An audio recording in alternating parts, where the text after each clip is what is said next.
శ్రీమాత్రే నమః. మిత్రులందరికీ శుభోదయం.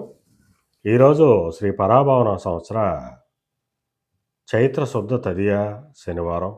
ఈరోజు అశ్విని నక్షత్రం. ఈరోజు దుర్ముహూర్తం సూర్యోదయం నుంచి ఉదయం 7:45 వరకు ఉంది. మనకు సూర్యోదయం 6:10 ఉంది.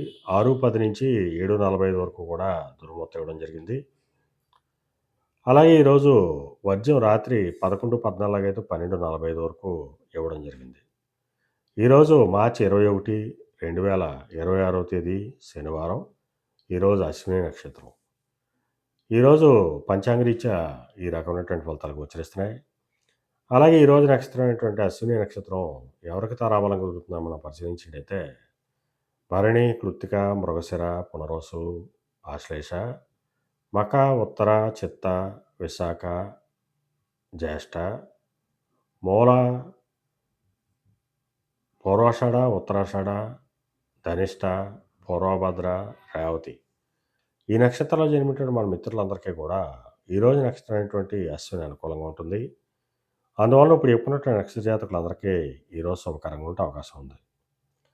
అలాగే ఈరోజు రాశిఫలాలను మనం పరిశీలించినట్టయితే మేషరాశిలో జన్మించిన వాళ్ళకి ఆరోగ్యం, కార్యజయం కలుగుతుంది. వృషభ రాశిలో జన్మించిన వాళ్ళకి అనారోగ్య సూచన, ధనవ్యయం, కార్యటంకాలు ఏర్పడతాయి.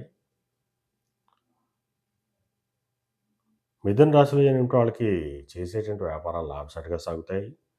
కర్కాటక రాశిలో జన్మించిన వాళ్ళకి ఉద్యోగ అవకాశాలు పెరుగుతాయి. సింహరాశిలో జన్మించిన వాళ్ళకి పితృరాజస్థానికి సంబంధించిన శుభవార్తలు ఉంటారు. కన్యా రాశిలో జన్మించిన వాళ్ళకి అనారోగ్య సూచన, ధనవ్యయం, కార్యటంకాలు ఏర్పడతాయి. తులారాశిలో జన్మించిన వాళ్ళకి కళత్రపూర్వక ధనలాభం కలుగుతుంది. వృశ్చిక రాశిలో జన్మించిన వాళ్ళకి శత్రుభయం కలుగుతుంది. ధనురాశిలో జన్మించిన వాళ్ళకి సంతానానికి సంబంధించిన శుభవార్తలు ఉంటారు. మకర రాశిలో జన్మించిన వాళ్ళకి ఆకస్మిక ప్రయాణాలు చేయాల్సిన అవసరం ఉంటుంది. కుంభరాశిలో జన్మించిన వాళ్ళకి పరాక్రమంతో ఆదాయం వల్ల ఏర్పడతాయి. మేన రాశిలో జన్మించిన వాళ్ళకి ధనాదాయం వృద్ధి చెందుతుంది. ఈరోజు ద్వాదశ రాశి యొక్క ఫలితాలు ఈ రకంగా తెలియడం జరిగింది.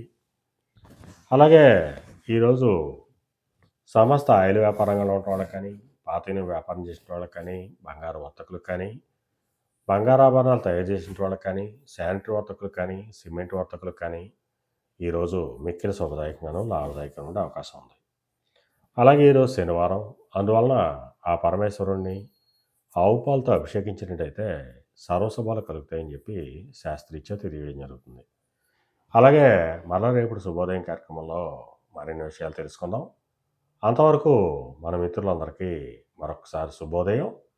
ఇట్లు మీ పెదబాబు సిద్ధాంతి, గొల్లల మామిడాడు.